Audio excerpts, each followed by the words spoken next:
ipapasubin ako kayo. Yan ang matinding banta ni Senator Robin Padilla, mga idol.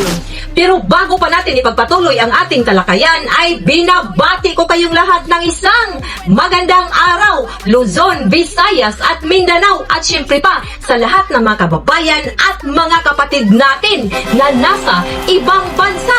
Kumusta po kayong lahat? Sana po ay nasa mabuti po kayong kalagayan saan man kayo naroroon. Andito na naman po ang inyong lingkod, Linda TVPH, sa ating munting channel na Philippine Updates.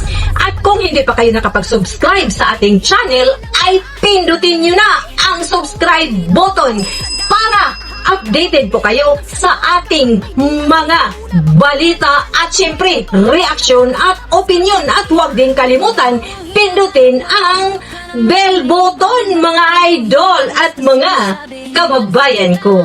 Recap lang po tayo sa ating part 1 hanggang part 3 ay kaugnay pa din ito sa isang napakainit na issue sa pamamaril doon sa Ateneo de Zamboanga University. Kung matatandaan natin sa unang bahagi ng ating talakayan ay umiyak po si Senator Robin Padilla nung malaman niya ang mainit ng balitang ito.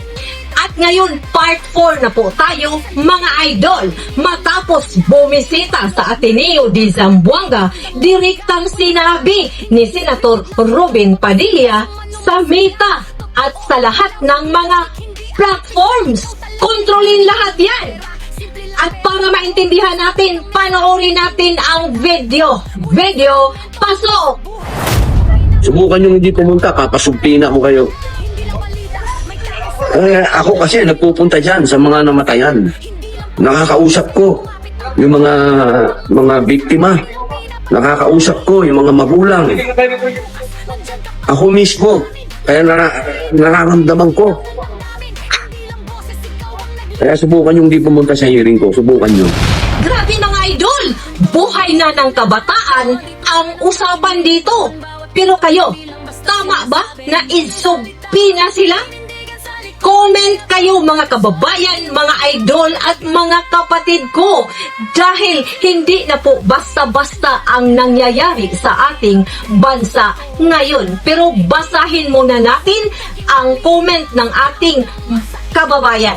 Sabi po ni Idol Fermi Jimenez ay, sa akin batas para sa mga batang kriminal, tas yung matanda na nag-utos sa mga bata, kasuhan din para matuto sila. Tama naman po, di ba mga idol at mga kababayan ko? Tama naman po na dapat mayroon din silang parang kunting parusa na hindi din katulad sa mga parusa ng mga matatanda, at higit sa lahat, dapat ding parusahan ang mga magulang para matuto din sila na mali ang kanilang paggabay sa ilang mga anak. At ito pa ang komento ng ating idol kababayan.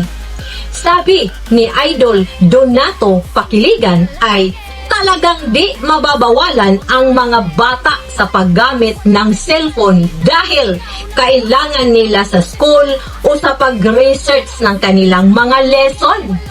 Magulang din dapat ang gumabay sa anak, dahil sila ang lubos na nakakaalam ng ugali ng kanilang mga anak. Totoo, maraming reels sa social media ang di angkop sa mga bata, kaya huwag gamitin ang mga bata sa mga content na kawalang respeto sa mga matatanda. Tama naman po, maraming salamat po sa inyong mga komento. Lahat ng nag-comment dyan sa ating mga video ay babasahin at re-replyan ko lahat yan. At maraming salamat po sa inyong lahat. At ito pa ang matinding pangyayari. Tingnan nyo mga idol, nakitaan ng baril ang isang 14 anyos na estudyante sa surprise bag inspection sa Lutod National High School sa Pinamungahan, Cebu. At hindi lang yan mga idol, marami pa tayong nakikita sa balita na iba't ibang paaralan ang may nangyayaring ganyan.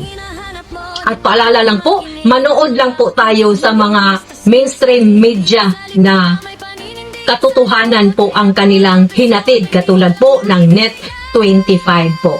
At ngayon, malaya po kayong magbigay ng inyong mga komento, reaksyon at opinion dyan. At kung ano ba ang inyong maisuggest, kung ano ba talaga ang dapat gawin bilang mga magulang at mamamayang Pilipino.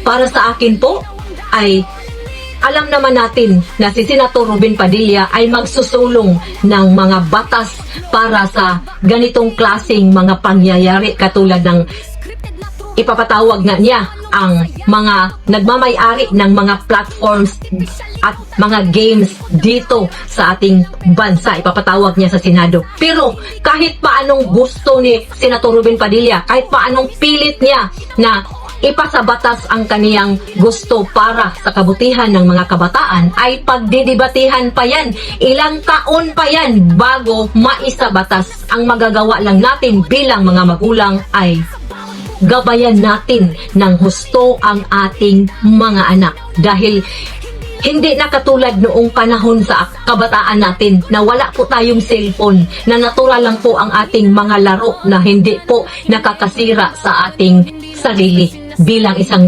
bata. Pero ngayon ay hindi na natin mapipigilan ang paggamit ng mga anak natin ng cellphone. Bilang mga magulang ay karapatan at obligasyon natin na pangalagaan po ang ating mga anak, hindi lang sa pagbibigay sa kanila ng pagkain, clothing at shelter, kundi bibigyan po natin sila ng tamang gabay sa paggamit ng social media, mga idol, mga kababayan at mga kapatid ko. Dahil tayong mga kapatid ay alam natin, tinuturuan po tayo ng tamang leksyon sa paggabay ng ating mga anak. Pero bilang isang tao, hindi po tayo perpekto, mga idol. Mayroon din tayong pagkukulang at pagkakamali sa ating paggabay sa ating mga anak. Minsan, para sa atin ay nakakatulong or nakakapagbigay tayo ng kasiyahan sa ating mga anak sa pamamagitan sa pagbibigay sa kanila kung ano mang gusto nila na mga gadgets. Pero sana po ay magabayan natin sila ng maayos, dahil hindi po natin alam, lalo na sa gabi, na akala natin natutulog na po ang ating mga anak, pero yun pala ay halos magdamag yan na gumagamit ng kanilang cellphone. So, obligasyon natin na mga magulang. Hindi natin iasa sa gobyerno, sa batas, dahil hindi po ito basta-basta na maipasabatas na iban agad yung mga platforms, di ba? Katulad ng mga nakaraang taon na noong 2025 na iban di umano ang online games na nakalink sa ating GCash. Pero anong nangyari? Pag open mo pa lang sa ating GCash, ando na. Una pa ang matingnan natin ang mga online games. Kaya nga yung ibang mga nanay ay nagreklamo na ang laman ng kanilang GCash ay biglang nakawin daw sa GCash. Hindi po ninyo alam na yung mga anak ninyo ay minsan po nanghihiram ng inyong mga cellphone, tapos na-link na pala yung mga games nila na ginagamit doon sa ating GCash. So, marami po tayong dapat bantayan. Ang inyong mga online banking sa inyong cellphone at mga GCash ay bantayan po ninyo yan, dahil baka mawala bigla ang inyong pinaghirapan.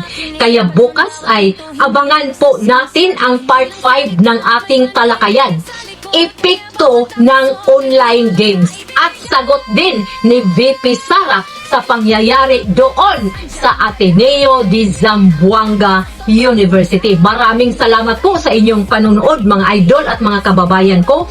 Ang inyong mga komento, reaction at inyong mga suggestion dyan sa baba ay very highly appreciated po, para idagdag po natin sa ating pang-araw-araw na talakayan, at nang mayroon ding makukuha na mga kaalaman ang ating mga kababayan. Once again, abangan po ang ating part 5 bukas. Ito po ang inyong lingkod, Linda TVPH ng Philippine Updates, ay nagsasabing, huwag kalimutan, mag-ingat po tayong lahat.